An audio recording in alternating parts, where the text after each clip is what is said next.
Only 43, not 45.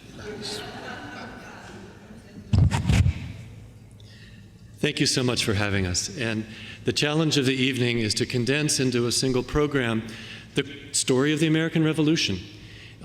When we started counting up songs, we stopped at 27 because we knew we could only do about 13 tonight.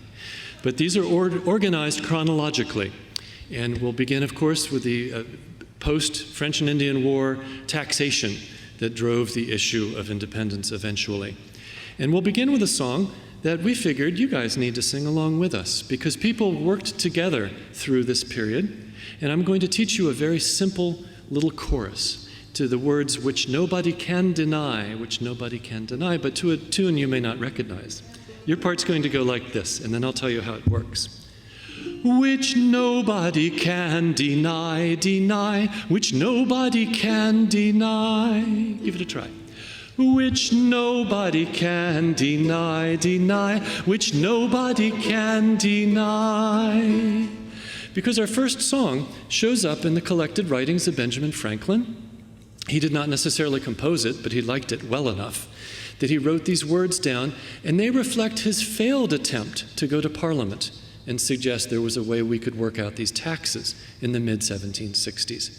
So this song is called The Mother Country, and what it does is it likens the relationship of England as a mother to her colonies here in North America as an upstart teenage man. And I think in Franklin-esque terms, the closing verse is the most clever, The Mother Country. I'll start with a verse, and then join me in each of the 5 choruses, please, as they come through. We're not sure that Franklin did not write this song. It's very possible that he did, but we can't say for sure that he did. We have an old mother that peevish is grown. She snubs us like children that scarce walk alone. She forgets we're grown up and have sense of our own. Which nobody can deny, which nobody can deny. If we don't obey orders, whatever the case, she frowns and she chides and she loses all patience. And sometimes she hits us a slap in the face, which nobody can deny, which nobody can deny. Her orders so odd are, we often suspect that age has impaired her keen intellect. But still an old mother should have due respect, which nobody can deny, which nobody can deny. No to you bad neighbors that aim to divide the sons from the mother, that still she's our pride. And if you attack her, we're still on her side, which nobody can deny, which nobody can deny. So we'll join in her lawsuits to baffle all those who to get what she has will be often our foes. For we know it must all be our own when she goes, which nobody can deny, which nobody can deny.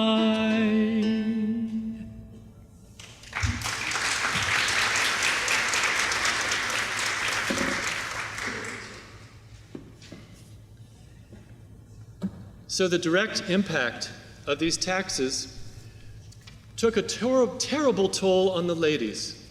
Ginger is dressed up as the finest upper-class woman you could imagine in the 1770s. But of course, Americans responded to taxation by non-importation, by ignoring, by dumping tea in not just the bays up in Massachusetts, but in other places as well. This next song is about the women who were willing to forego the fine clothing, the fine imported materials that they would use, and instead to use homespun linen and to demonstrate their patriotism that way. It's known as the Address to the Ladies.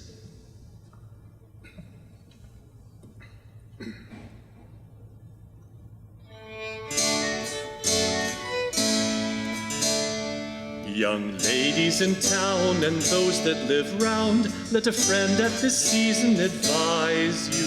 Since money's so scarce and time's growing worse, strange things may soon happen and surprise you. First throw aside your high top knots of pride, wear none but your own country linen.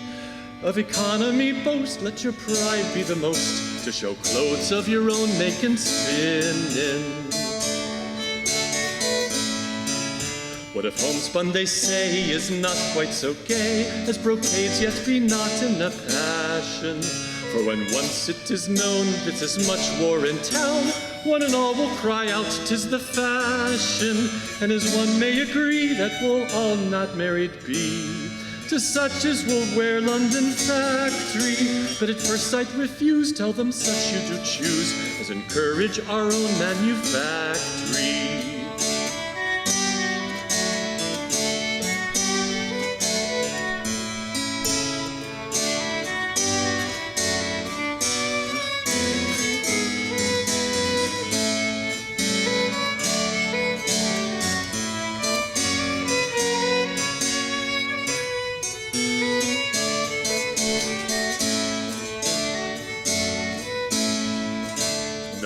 Ribbons wear, nor in rich silks appear. Love your country much better than fine things.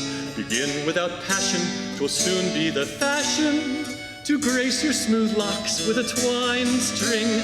These do without fear, and to all you'll appear fair, charming, true, lovely, and clever. Though the times remain darkish, young men may be sparkish, and love ya much stronger than ever.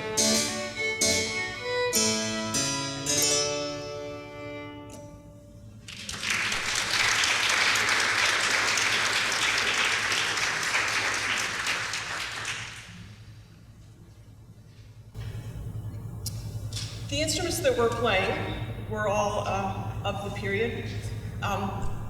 The harpsichord, there were not very many of those, but we have one.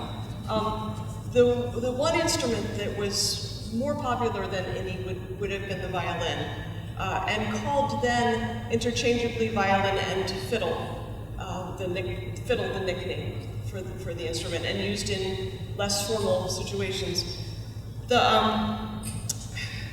Nothing has changed, not much has changed about the instrument physically, but a lot has changed otherwise. For instance, only one gender played this instrument in George Washington's time, and that was not my own gender. And so that presents a big problem. You definitely don't want to hear David play it. But it's very important for us to tell you that it was real specific what you did if you were a man or a woman, and we see that throughout the period, such that it's so complex. So a woman who was dressed like me would never play the violin. You wouldn't even touch the violin because you could just never be seen playing this instrument. The lower the class is, the less you have to lose, right? And so you see lower class women doing a lot more things than an upper class woman would have allowed herself to do, because you have to marry well, so your reputation was everything. I mean, I could talk for an hour, but I'm going to stop really soon. And just to tell you that the violin, like 80% of the instruments, we've cataloged hundreds and hundreds of instruments from the time period, 80% of them were violins. Most of them were cheap and easy to come by. Of course, Thomas Jefferson's instrument was a very fine Italian instrument, but most people played significantly lesser, sometimes even homemade violins.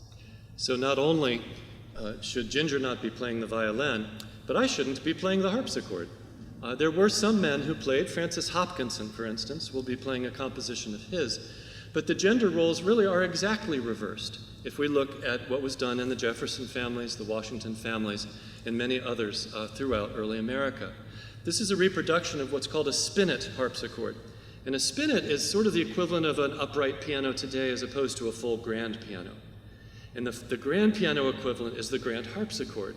And that's what Jefferson and Washington and Charles Carroll and Maryland, that's what they really splurged for their daughters. And this is reinforced over and over again. When George married Martha, his adopted son, Jackie Custis, he bought him a fiddle. His adopted daughter, he bought her a spinet. It was exactly the opposite. And it's what's fun for us, though, is it's always a teaching point, because we can never do this on a stage and not confess that don't take this picture home like this. So we're going to the first of many Liberty songs that were written. This one in 1768 by John Dickinson, who's dear to our hearts since we both went to Dickinson College. But when we attended Dickinson College, we did not know that Dickinson wrote the words to the single most important pre-revolutionary Liberty song. It simply went by the name, the Liberty Song. Dickinson's a bit of a character. He would end up writing as a gentleman farmer. He would end up agitating early, but then he would later refuse to sign the Declaration of Independence. He thought it was going too far. But this is a really important way to learn about how music played such a great role leading up to the war, and that is that Dickinson was smart enough to take a pre-existing melody, a very important tune of the British, actually to the British Navy, a sort of an unofficial anthem of the Navy, to take a British tune and write these new American words questioning British rule. He didn't receive universal approval when these words were published in 1768. And this is where American newspapers come in American history, especially in music history. And that is that songwriters tend to use newspapers to go back and forth and argue against the positions. Dickinson says, yes, we need representation. We should not pay our taxes. The chorus of this says, we will, not as slaves, but as free men, our money will give. That we will give our money voluntarily if we have representation. But as soon as this song was published, a bunch of Loyalists up in Boston wrote back. And they said, no, that's not how it's supposed to be. So there are so many verses to all these songs that would go on all evening. I'm going to sing just the first 2 verses of Dickinson's original 8 verses. And then I'm going to sing the 2 verses from Boston, answering back against him, saying how wrong you are. And then, luckily, we get the last say on the rebel cause, because the final quote is from a song published as the parody parodized. And that's really what this is all about, is parody. So I'll address the Loyalists. You guys get to be Loyalists tonight, okay? So we'll take the rebel cause with Dickinson. We'll start it here, and then we'll address the Loyalists, and then we'll go back over there a little bit.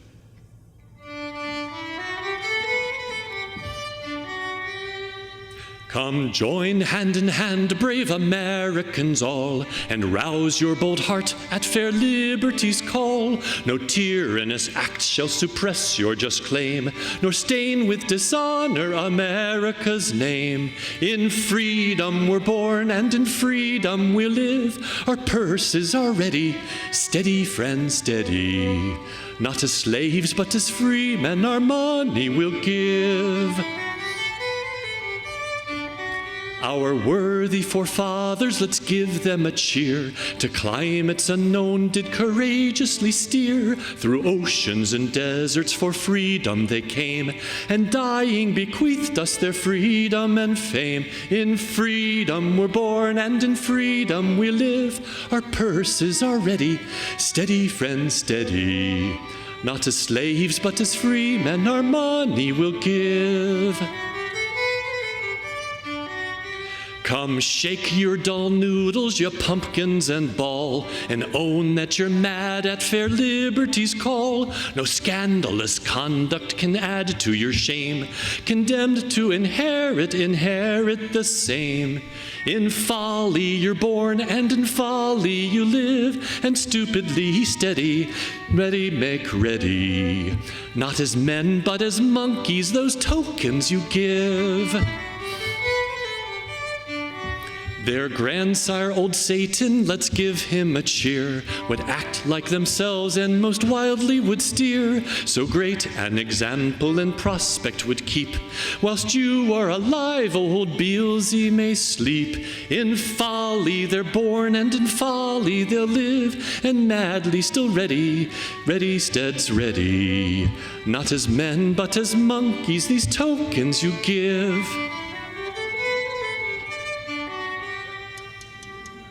Come swallow your bumpers, you Tories, and roar. The sons of fair freedom are bumpered once more. But know that no cutthroats our spirits can tame, nor a host of oppressors shall smother the frame. In freedom we're born, and in freedom we'll live.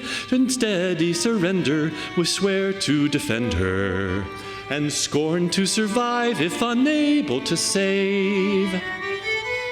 One more chorus.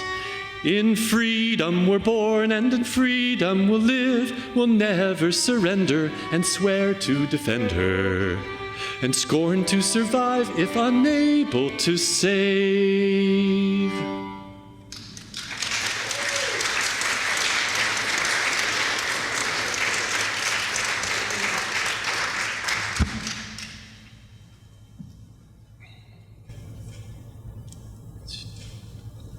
So we're going now to Lexington and Concord, shot heard around the world. Great times. We will play for you first the the White Cockade. This is the tune that the fifer from Acton, Massachusetts played on his way to Concord. And so this is, they say that in the written record, this is the first march of the American Revolution. And the significance of the title is, this is a cockade, and it's white in color. On a cocked hat, the color of your ribbon can be symbolic. This represented the Scottish separatists, those who tried to stand up against Great Britain. And so the Americans thought, what a great tune. Let's play this when we go and fight with them a little bit.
So the battle happens. The Brits were surprised. The Brits ran away, and these farmers from Acton, Massachusetts, either didn't know or didn't care about that very important rule of warfare that suggests that when your enemy starts running away, you stop firing on them. So the news spreads into the city of Boston. Boston's been occupied for 2 years. They're sick of the Brits. And so when the news starts to spread, they're so happy, and they think, oh my God, the Brits are running away from the gunfire, and they are still being shot at. Ooh. Not in the honorable side of the body. Not in the honorable side of the body. So, And that's where this song comes from. This is written, probably by just a street poet, a lone poet. And he's kind of getting off on the fact that the Brits were getting shot and living on the wrong side of their bodies. And so, because it's important to hear everybody's voice, this might be the lowest that we get tonight. We will come back out, I promise. But it'll be fun. This too was circulated in newspapers.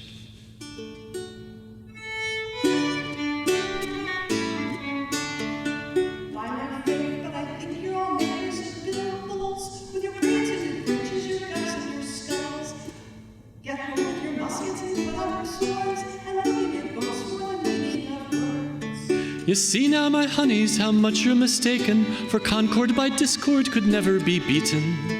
You see now, my honeys, how much you're mistaken, for Concord by discord could never be beaten.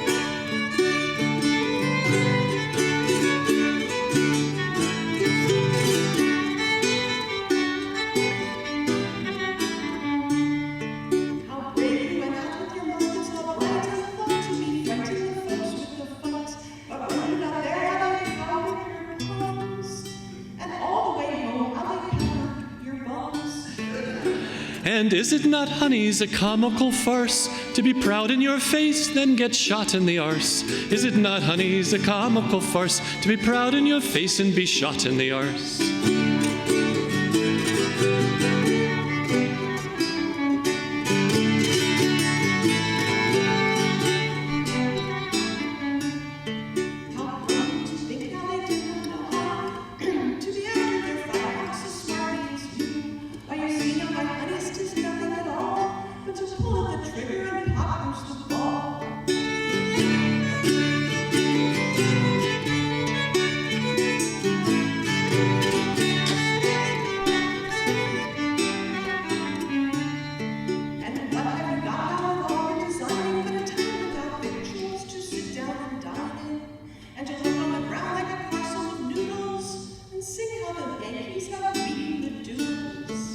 I'm sure if your wife you'll make peace for a dinner, for fighting and fasting can soon make you thinner.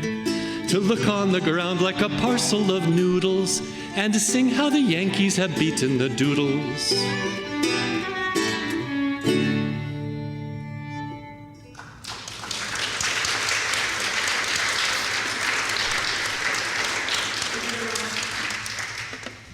Just a word about parody for a minute. That was an old Irish tune that everybody knew called Lily Burlero. And it was published in the newspaper, and then everybody could sing it. Most American music was in the form of parody during this time period. And there are a lot of reasons why that had to be. The primary one was that the printing presses that we had did not have musical type. So the music that was printed on the staff, most of that actually was imported from London.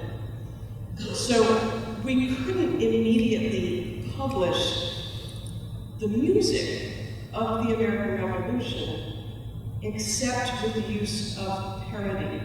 And so a lot of times what they do is they would publish the words to the new song, and then sometimes they would tell you to which melody you would sing these words. Sometimes it was perfectly clear what the melody should be because of the meter, usually because of the meter, sometimes because of a few words that they would use. And sometimes you just have to make up a song. By the way, that same tune, it shows up in Jefferson's Music Library. It's a setting of an English drinking song called Nottingham Ale. And the songbooks that are recorded in Jefferson's, now whether he sang it or not, we can't say, but we know that he owned the book. We're going to move now to a new instrument here to get from 1775 to 1776. And it's very hard to pick and choose because there are songs about really just every single issue you could imagine surrounding a war of this sort. Individual heroes, officers, political situations, specific battles, and so forth. But part of the joy for us of trying to bring this music back to life is to let you hear it on the instruments that were actually used in the day. And what Ginger's about to play is one of our favorites. So the President's March was written for George Washington by a terrifically unlikely fellow. Philip File was a Hessian. He was hired to come and do us in the Revolution. But he was a musician, Hessian. So his main job was to keep the Hessian officers and the British officers also happy in their tent houses. They were having a dinner. They were just to make life more palatable for the officers. And he was doing a really good job. Christmas of 1776 on the banks of the Delaware. And they got so happy, and they had such great music. And George Washington came to the party a little late, surprise, and captured Philip File. He was a prisoner of war. It was fine because if you capture a musician, you don't put a musician behind bars. You just have the musician play with your officers, which Philip File did, and he was happy to do that, and he became an American citizen after the war. And it was then that he wrote the President's March. You, I hope, will recognize this melody. It was the most important patriotic melody throughout the 19th century. It was the melody for a tune called Hail Columbia, which hopefully you saw. And we will pair this with a common country dance of the day, Sweet Richard.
This is a hammered dulcimer. It was called in the 18th century simply dulcimer, and it was played by professional male, it's the sort of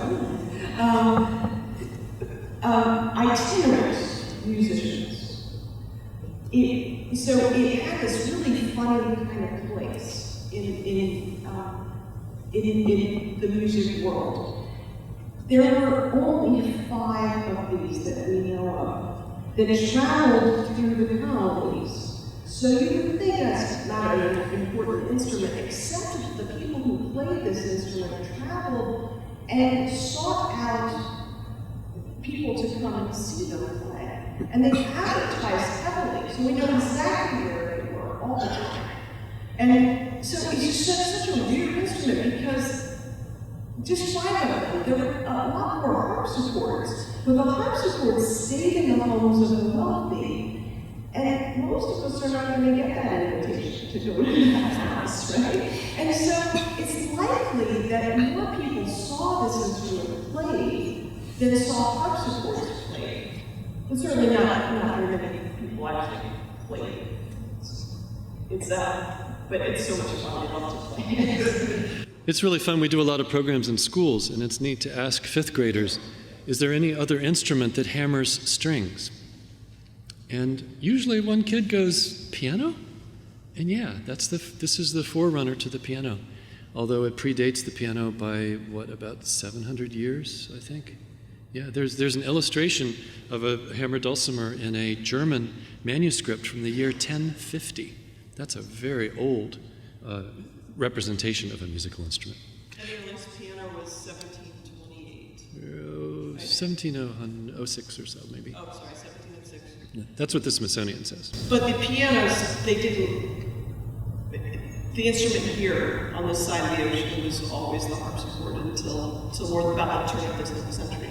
We start to see pianos. So back to our story. We made light of Lexington and Concord, but of course that was a very scary thing. And the occupied Bostonians were terrified as to what would happen next. And of course Bunker Hill happened next, and that was very bad for the American cause.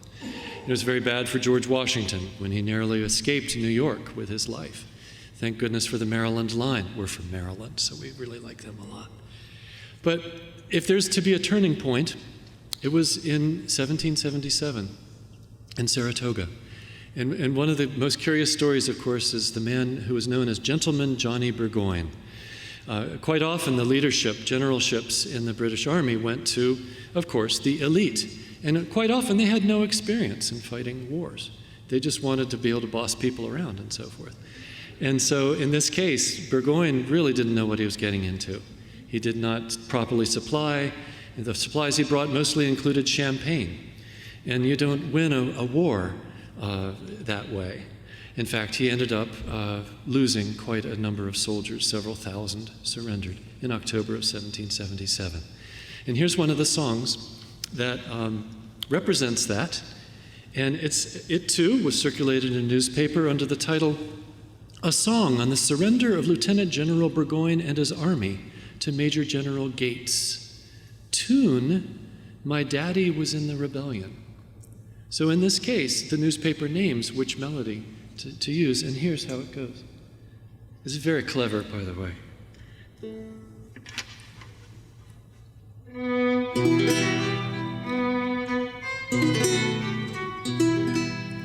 As Jack, the king's commander, was going to his duty, through all the crowd he smiled and bowed at every blooming beauty. The city rang with feats he'd done in Portugal and Flanders, and all the town thought he'd been crowned the first of Alexanders.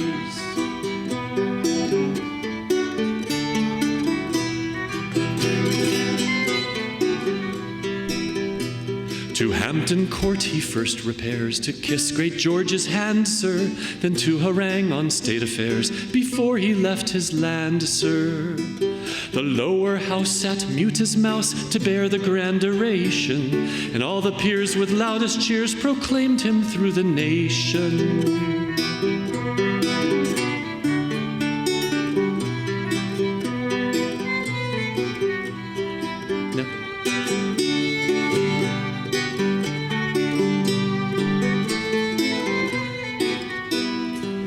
Many of these songs go on quite a number of verses. There's a surrender song that numbers 43 verses, but we're not going to do that one. But I just want to tell you that so far this song, he hasn't even left England yet. Let's bring him over to this part, okay? Here he goes. Then straight he went to Canada, next to Ticonderoga. Then passing those away, he goes straightway to Saratoga.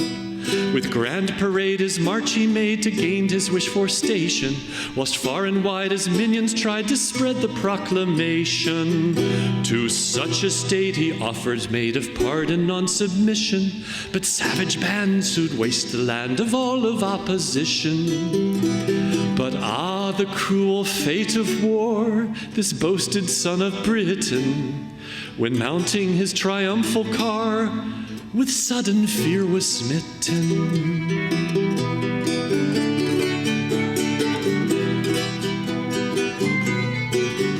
For the sons of freedom gathered round his hostile bands confounded, and when they'd fain have turned their backs, they found themselves surrounded. In vain they fought, in vain they fled, their chief humane and tender. To save the rest soon thought it best his forces to surrender.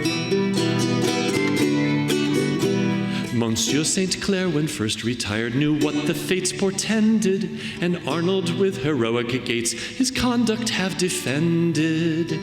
Thus may America's brave sons with honor be rewarded, and be the fate of all the foes the same as here recorded.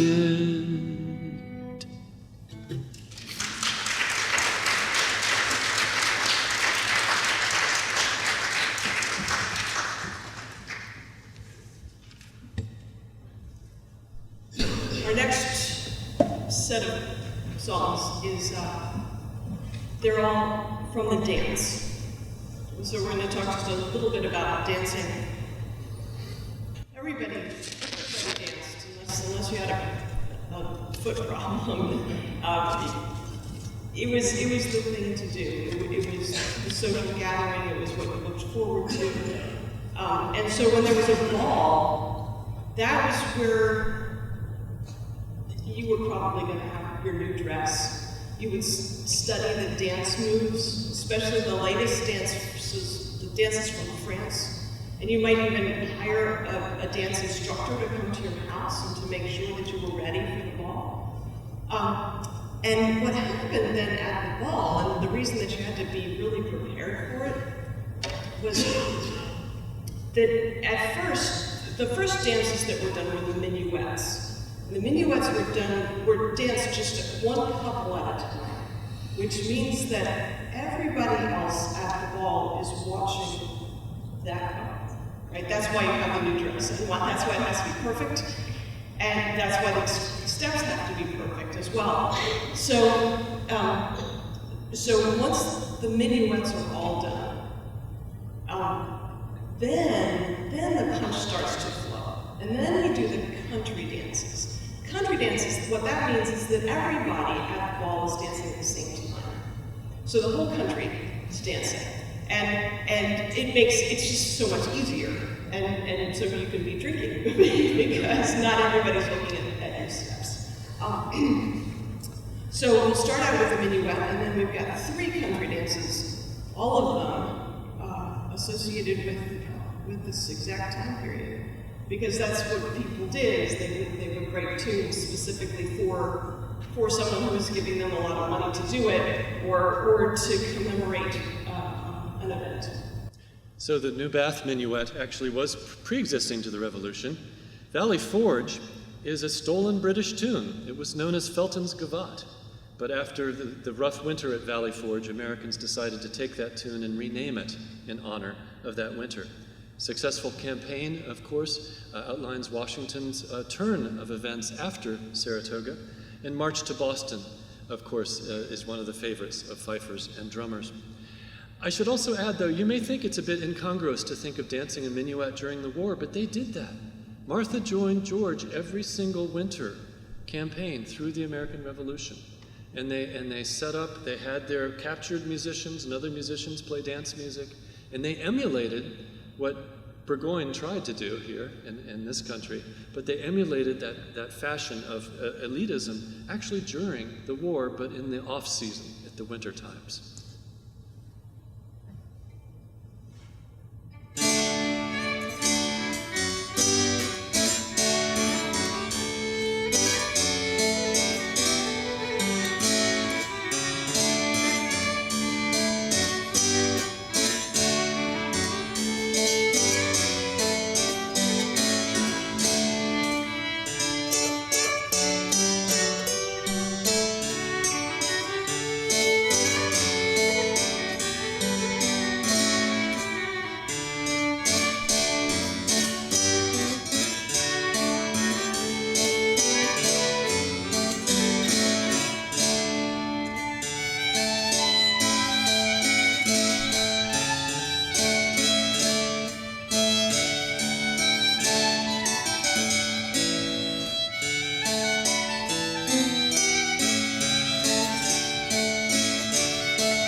By the outbreak of war, believe it or not, only about a third of Americans were behind the effort.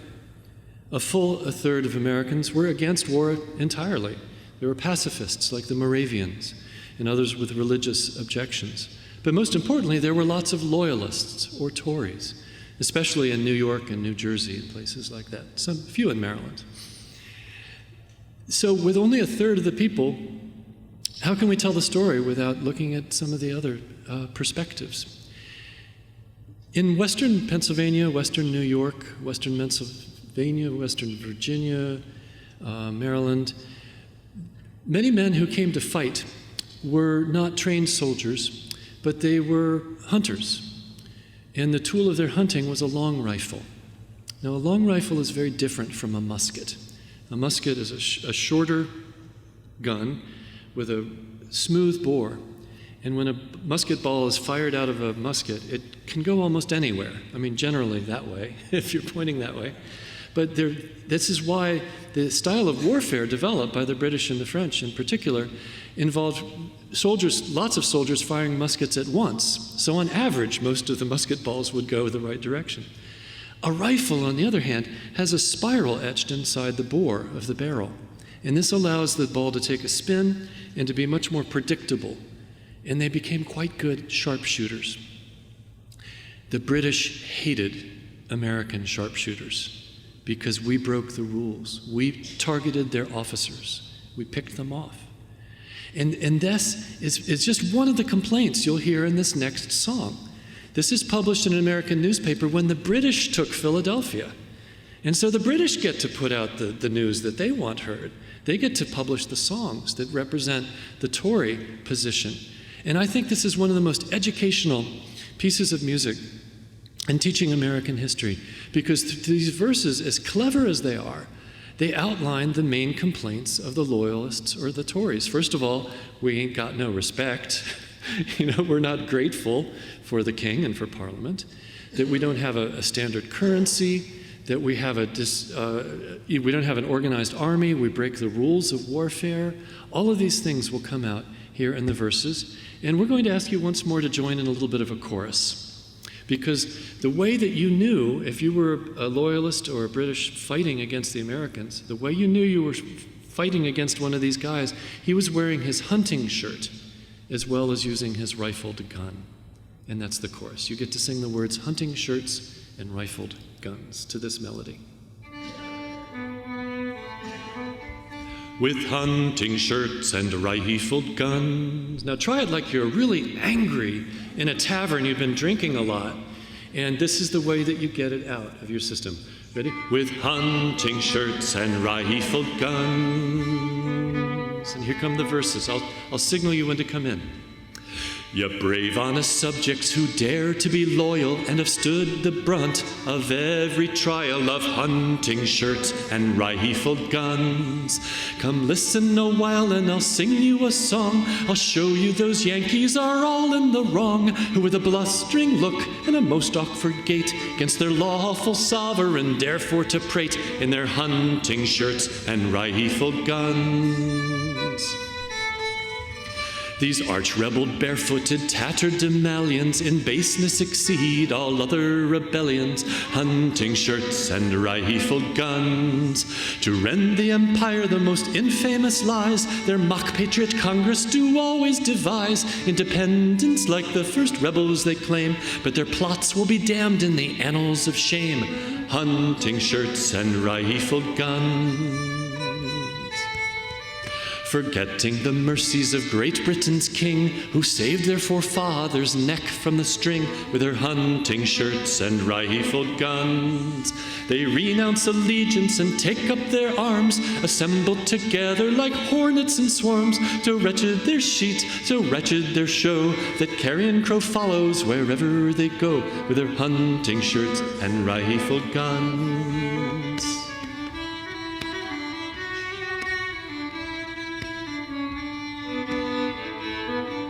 With loud peals of laughter your side, sir, will crack to see General Convict and Colonel Shoe Black in his hunting shirt and rifled gun. See cobblers and quacks, rebel priests and the like, pettifoggers and barbers with swords and with pike, while strutting the standard of Satan besides, and honest names using their black deeds to hide those hunting shirts and rifled guns. While this perjured banditti now ruin this land, and o'er its poor people show common demand with hunting shirts and rifled guns. Their pasteboard dollars prove a common curse. They don't chink like silver or gold in your purse. With nothing their leaders have paid their debts off. Their honors dishonor and justice their scoff. Those hunting shirts and rifled guns.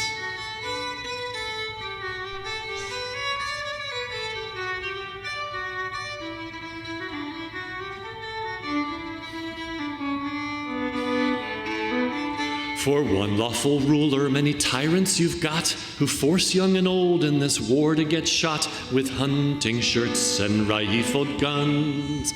Our good king, God speed him, ne'er used men so. We used to act black and like free men could go, but committees enslave us, our liberty's gone, our trade and church murdered, this country's undone by those hunting shirts and rifled guns. So take up your glasses, each true loyal heart. May every rebel get his true desert in his hunting shirt and rifled gun. May Congress conventions, those damned inquisitions, be fed with hot sulfur from Lucifer's kitchens. May commerce and peace again be restored, and Americans own their true sovereign Lord. Then oblivion to shirts and rifled guns. God save the king.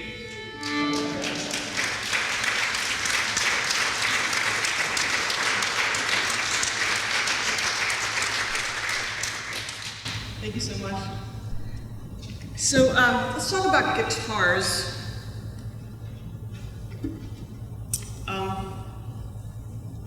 Dave and I call this our Baroque guitar because this they also called a guitar. This we call our English guitar, this we call our Baroque guitar. They called them guitar. And when you read about these instruments in the primary source material, it's very unclear what the instrument was that they were talking about. If a woman was playing it, it was this one, absolutely. If a man was playing it, it was this one, but that's the only way we can tell. Or if they drew a picture. Because, I mean, this is wasted, right? This is a teardrop shape, so it's pretty easy to draw that.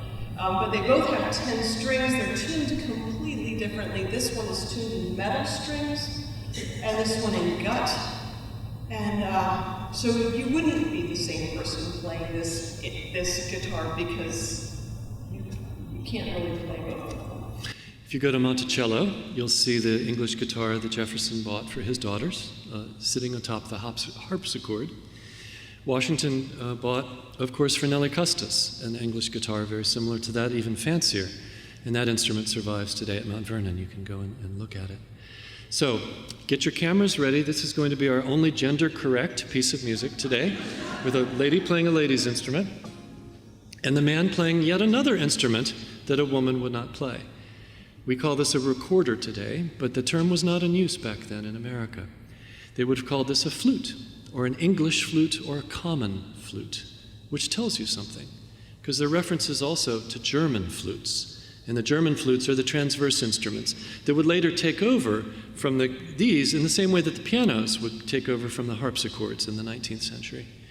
So, in honor of this English guitar that was purchased for Nellie, the two tunes in your program featuring this instrument involve one from the music book that arrived right after George and Martha were married, and another of a very curious song that takes us to the Battle of Monmouth.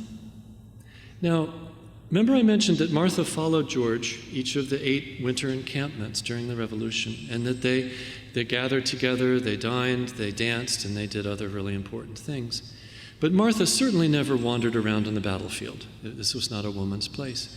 But somehow a story evolved. It became a folk song at the end of the 18th century and flourished into the 19th century, a song imagining Martha wandering the battlefield looking for George. And so this song is called Saw You My Hero. We're going to do an instrumental version of it. We've recorded it vocally. But the words that are going to be going on in this opening melody are Martha wandering, imagining Martha wandering, looking for her hero George on the battlefield.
about guitars.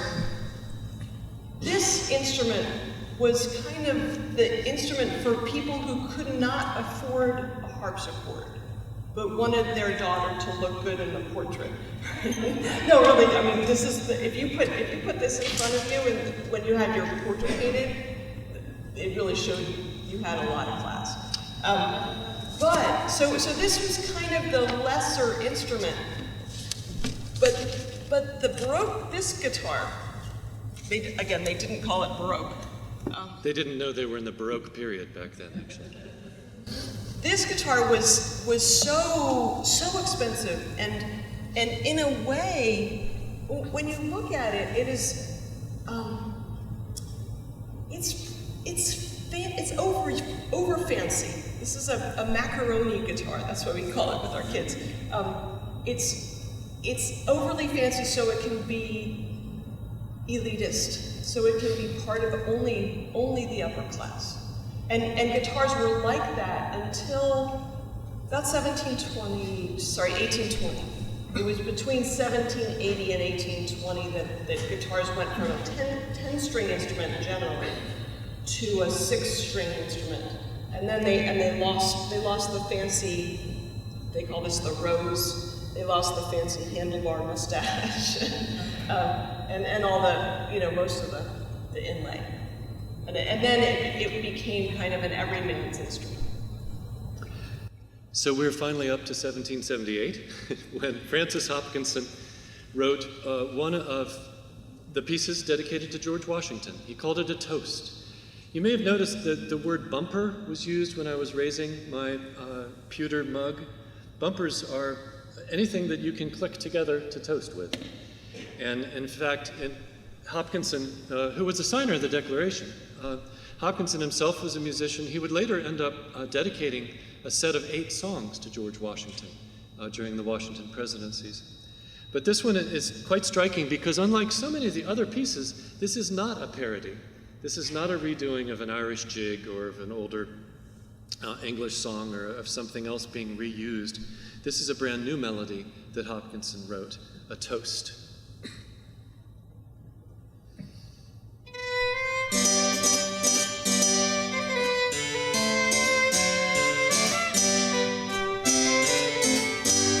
'Tis Washington's health, fill a bumper all round, for he is our glory and pride. Our arms shall in battle with conquest be crowned, whilst virtue and he's on our side. Our arms shall in battle with conquest be crowned, whilst virtue and he's on our side. 'Tis Washington's health, loud cannon should roar, and trumpets the truth should proclaim. There cannot be found, search all the world o'er, his equal in virtue and fame. Cannot be found, search all the world o'er, his equal in virtue and fame.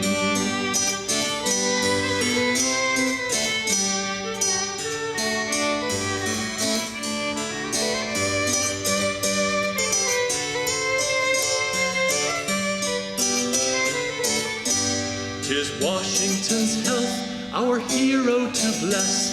May heaven look graciously down. Oh, long may he live, our hearts to possess, and freedom still call him her own. Oh, long may he live, our hearts to possess, and freedom still call him her own.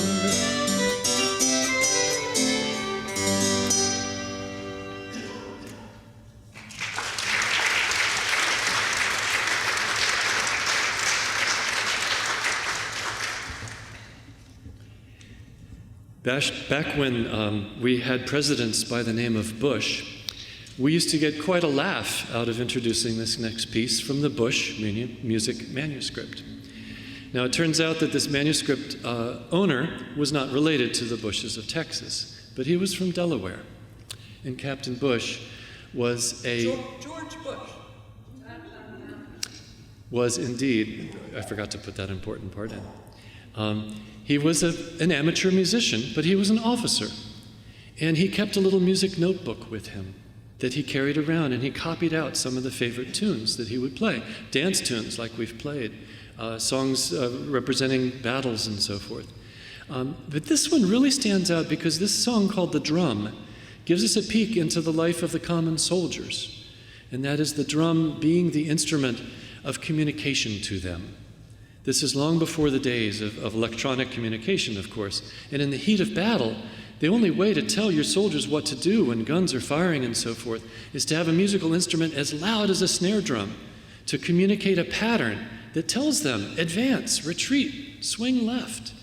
Or when they're not at battle, at their camp, to a certain drum pattern tells them, hey, it's time to go to bed, right? Or it's like reveille, right? It's time to go gather firewood. It's time to go do this or do that. And most importantly, to beat a march or a quick march, to drive them to get from battle to battle. So the drum is the central instrument of the American Revolution in terms of prosecuting the war, in terms of getting orders from the top down. And this song puts a nice little twist on it. It's an older British song, but he copied it out into his American manuscript.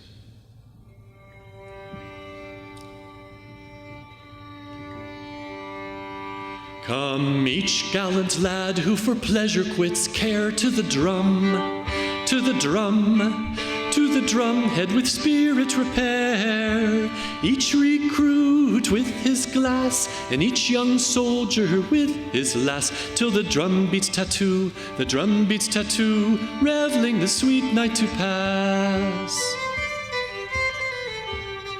Each night gaily, lads, thus we merrily waste till the drum, till the drum, till the drum tells us it is past. Picket arms at dawn they shine, and each drum roughs it down the long line, till the drum beats reveille, the drum beats reveille, saluting the day divine. But hark yonder shot, see the standard alarm, hark the drum, hark the drum, hark the drum beats aloud to arms. Killed and wounded round us lie, but helter-skelter see them fly, till their drum beats retreat, their drum beats retreat, and we'll fire the feu de joie.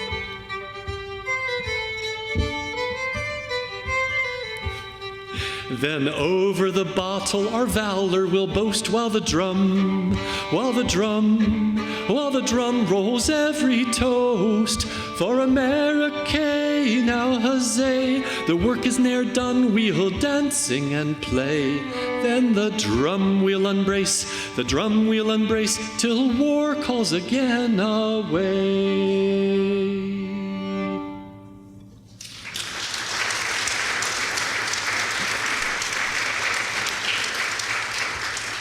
So the British tradition of recruiting young men into the British Army was to send a drummer into a village. And if the young boy came and put a shilling on the drum, he had just committed. He had just joined the army. And it's amazing how this association will carry through into the War of 1812, the fifers and the drummers of the music that will be interchanged to the fifers from some of these other sources we've been speaking of the dance tunes, the theater tunes, marches, and other sorts. Back to Saratoga real quickly. It was the news of General Burgoyne's surrender that allowed Ben Franklin and John Adams to convince the French to come in to the American side. And Franklin, what a tremendous, amazing person he was. It's not surprising that not only did he invent a musical instrument, the glass harmonica, for which Mozart composed, he also wrote several ballads. He's arguably the first music critic in North America. But also there's a song written about him by a French priest. And you may notice by the number of times I keep grabbing my mug, they liked to drink back then. And this is a drinking song written for Benjamin Franklin. He liked to drink too. We'll do it in English so you can follow the words. It was written in French by the Abbé Morellet.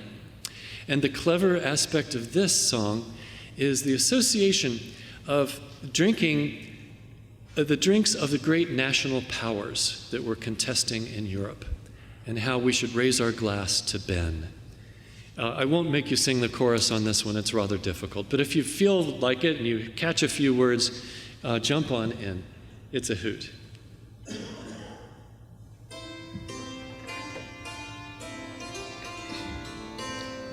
Let the learned all acclaim Franklin's glory and his fame.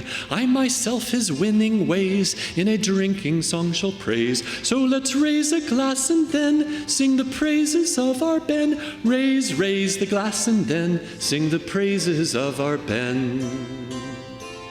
That's your part if you want to try to do it. It's raise, raise the glass and then sing the praises of our Ben. British lords of high degree tried to keep the Yanks to tea, sold 'em wine not worth a bubble, charged 'em prices more than double. Come, let's raise our glass and then sing the praises of our Ben. Raise, raise the glass and then sing the praises of our Ben.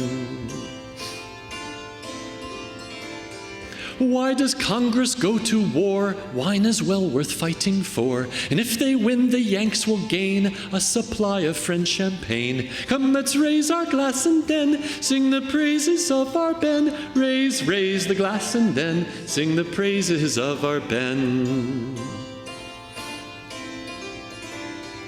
See the heroes as they go to the battle against the foe. 'Tis to help the nation dine with the aid of Catholic wine. Come, let's raise our glass and then sing the praises of our Ben. Raise, raise the glass and then sing the praises of our Ben. Nor need we our troops command to debark on English land. Why should we the English fear when their only drink is beer? Come, let's raise our glass and then sing the praises of our Ben. Raise, raise the glass and then sing the praises of our Ben. And when we triumph in the end, we will make the foe our friend. And to the conquered English host, we'll propose this friendly toast. Yankee Doodle went to town riding on his pony. Raise, raise the glass and then sing the praises of our Ben.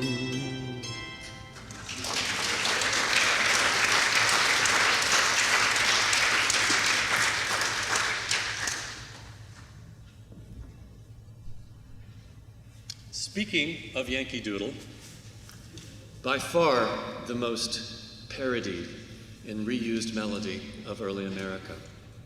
Our dear friend Art Schrader, who used to work over in, what was that name of that place in Massachusetts? Sturbridge Village, yes. Art collected 200 versions of Yankee Doodle before he passed away, and we continue to collect them in his name. But this by far is the most clever, because we're finally at Yorktown, the last major engagement of the American Revolution, the one that forced the British to their knees to surrender and to sign a peace treaty. What happened at Yorktown? Well, actually, do you want to explain the dance thing? It's kind of cool, because that's what this is all about. Sure. The song likens General Greene and General Cornwallis to dancers on a dance floor. They're advancing, they're retreating, they're circling around. And they advance and they retreat and they circle back. And they're doing this in the Carolinas just before Yorktown. And he's kind of seeing the map and seeing where the troops are and thinking, wow, they're dancing. You know, and so that's what he's writing about in this song.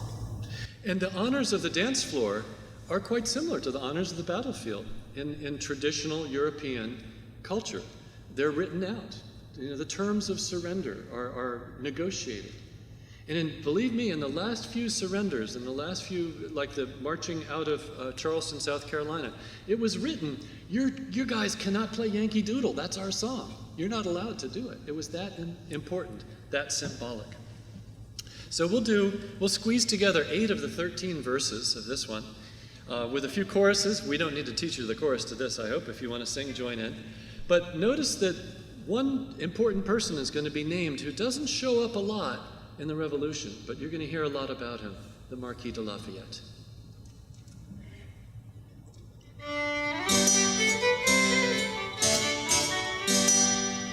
Cornwallis led a country dance, the like was never seen, sir.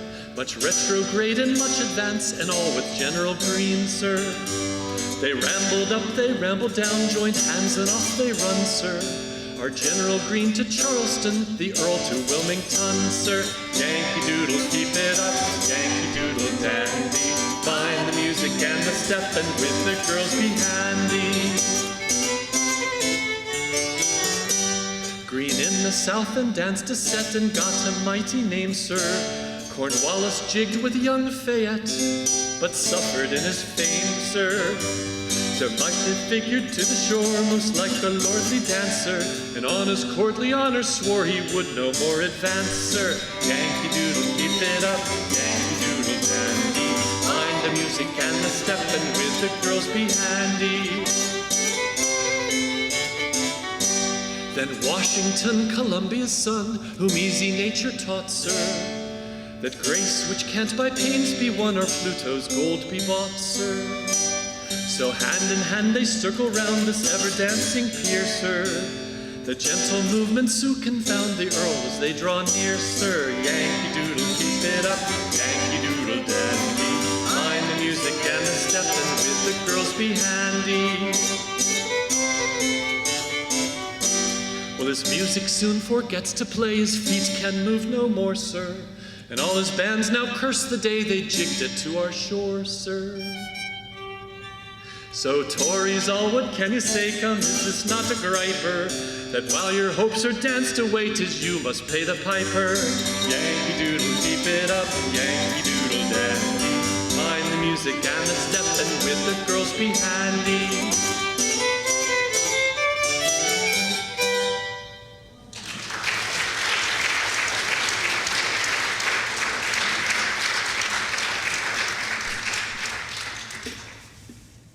We have but 2 pieces left for the evening. I'm sorry if we've kept you too long. Even though we stopped at 13 of the 27 we started with, some of them are a little bit long. And they're also much more fun to enjoy if you know a little bit more about them. That's certainly part of our pleasure of studying American history and bring it to music, is that we have to learn about these sorts of things. This next tune is from The Poor Soldier, which is an opera. It was actually, we think it was George Washington's favorite opera. We saw it many, many times. And this song is the main love song of the piece. The story of The Poor Soldier it's about Patrick, who comes from Ireland to fight in the American Revolution, and then goes back to Ireland. And it is then that this song happens in the opera. He goes back to the home of the love of his life, and he finds in Laura's closet, he finds a barber hiding. And it comes to the quick conclusion that she has been unfaithful to him these many years. But it's the end of Act 1, and it's the main love song of the piece. And there's this barber hiding in the closet. It's a little problematic. So the metaphor of their love, the rose tree, that's why it has a canker in it.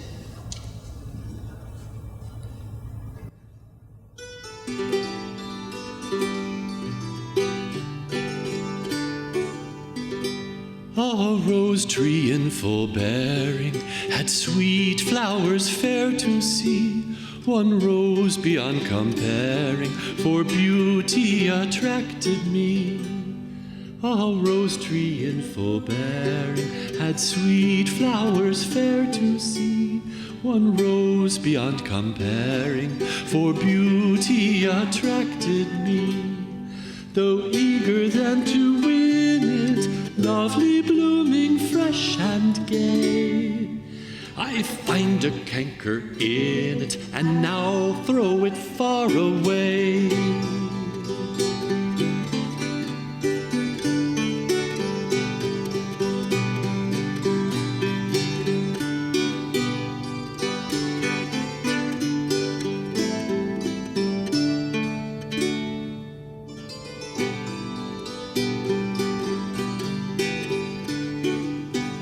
How fine this morning early, all sun shining clear and bright. So late I loved you dearly, though lost now each fond delight.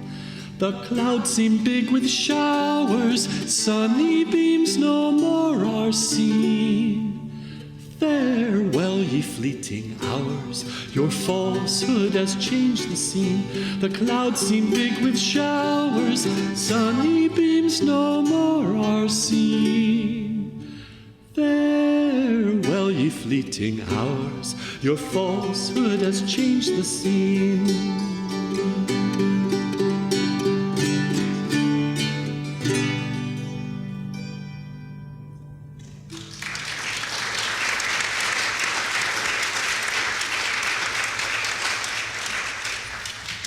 By the way, the story of The Poor Soldier was an English opera, and it was written it's the first opera based on the American Revolution. And purportedly, the young hero, Patrick, was wounded at the Battle of Cowpens in South Carolina. So our last tune is, you know the song. It became our national anthem, and which was a parody. It plays into all of our stories here. There are a lot of people in our country who are not proud of the fact that our national anthem was an old English drinking song. But the story is true. Some of the things about it you might not know. It's a great story. It started in the 1760s. There was a group of gentlemen, and they decided to form a club, mostly a drinking club, but also they did a lot of musical things. They did a lot of poetry, and they thought themselves very important. So the name, the Saturday Club or the Friday Club, was not going to do it for these guys. They needed something really good, and so they called themselves the Anacreontic Society, naming themselves after the ancient Greek poet Anacreon, who wrote all of his poems about love or wine. And so he's like, okay, this is our guy. We are the Anacreontic Society. Come and listen to our song. Except it wasn't a song yet. It was just a poem. It was a poem, and they recited it at their meetings, and they decided that it needed to be a song so that people could obviously sing it, but so that it would have more clout. The problem was that the meter of this poem was just crazy, and so it wouldn't fit into any normal parodized melody, and so they needed to hire somebody to write a melody for their crazy poem. In the poem is all about Anacreon in heaven, because he was 5th century BC, right? So the poem is basically, hey, Anacreon in heaven, or to Anacreon in heaven, will you be our sponsor? And Anacreon answers back, yes, of course, if you will espouse my ideals of love and of wine, I will be your sponsor. You can use my name. And they were so proud of hiring John Stafford Smith, who became a very famous organist in England, to write a melody to go with it. And they published it basically the year Francis Scott Key was born, 1779. And so the story of our national anthem in this country begins simultaneously in England and in America. Don't worry, we'll get back to Jefferson in a minute. What's fascinating, though, is that the idea of this Greek god, it quickly faded, but the melody caught on. People loved the tune. It's a great tune. And they started writing American parodies. They wrote one about the French minister who was recalled. They wrote one about Adams, John Adams, and that's the next thing in your program, Adams and Liberty, after the original Anacreontic song. So what we'll do is we'll sing the first of 6 verses of this original drinking song. Then we'll show you how it became Americanized for the second president. And then I think we forgot to list in your program the most important song of all, called Jefferson and Liberty. And with that, we will close, all to the same tune. This is our last tune. We will take some questions if you have them afterward. We'll also let it ring a little G.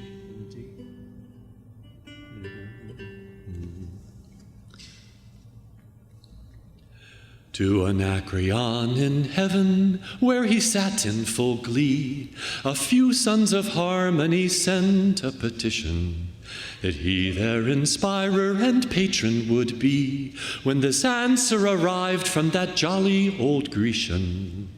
Voice, fiddle, and flute, no longer be mute. I'll lend you my name and inspire you to boot. And besides, I'll instruct you like me to entwine the myrtle of Venus with Bacchus's vine. And besides, I'll instruct you like me to entwine the myrtle of Venus with Bacchus's vine. Ye sons of Columbia, who bravely have fought for those rights which unstained from your sires had descended, may you long taste the blessings your valor has bought, and your sons reap the soil which your fathers defended. Mid the reign of mild peace may your nation increase with the glory of Rome and the wisdom of Greece. And ne'er may the sons of Columbia be slaves, while the earth bears a plant or the sea rolls its waves. And ne'er may the sons of Columbia be slaves, while the earth bears a plant or the sea rolls its waves. Remember, election is liberty's race, by which noble charter our freedom we cherish. At the helm of our nation then Jefferson place, that our free Constitution and rights never perish. Still America's pride in her cause has been tried, and he in her council was born to preside. And ne'er may the sons of Columbia be slaves, while the earth bears a plant or the sea rolls its waves. And ne'er may the sons of Columbia be slaves, while the earth bears a plant or the sea rolls its waves. And thank you.